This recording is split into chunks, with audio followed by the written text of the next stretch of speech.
ছোটবেলায় আপনার মুভি দেখতাম, এখন তো বাস্তবে মুভির মধ্যে ঢুকে গেছি।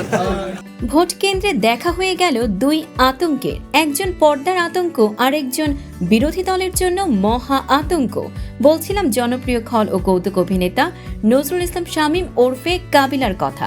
রাজধানীর আরামবাগ ভোট কেন্দ্রে ভোট দিতে গিয়ে ঢাকা ৮ আসনের এনসিপি প্রার্থী নাসির উদ্দিন পাটোয়ারির সঙ্গে তার দেখা হওয়া এখনো নেট দুনিয়ার আলোচিত বিষয়।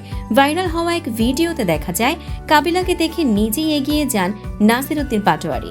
হাসিমুখে কুশল বিনিময়ের পাশাপাশি তিনি কাবিলাকে বলেন, আমি আপনার সিনেমা ছোটবেলা থেকে দেখেছি, এখন তো বাস্তবেই সিনেমার মধ্যে ঢুকে গেছি।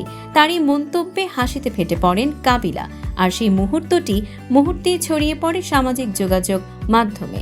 পাটোয়ারি তার কাছে ভোটের আবেদন করেন, কাবিলাও আনন্দে সম্মতি জানিয়ে দেন।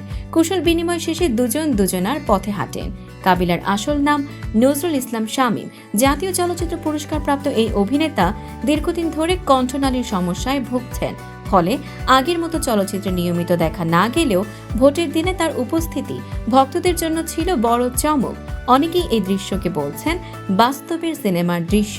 ভোটের মতো গুরুত্বপূর্ণ দিনে তারকার এমন উপস্থিতি এবং প্রার্থীর সঙ্গে এই স্বতঃস্ফূর্ত মুহূর্ত যেন নতুন করে মনে করিয়ে দিয়েছে গণতন্ত্রের উৎসবে সবাই সমান। এখানে তারকা আর সাধারণ মানুষের ভেদাভেদ নেই। দর্শক, সাম্প্রতিক ও চমকপ্রদ সব খবর পেতে ফলো করুন আমাদের ফেসবুক পেজ CB24 TV এবং সাবস্ক্রাইব করুন ইউটিউব চ্যানেল CB24 অফিসিয়াল।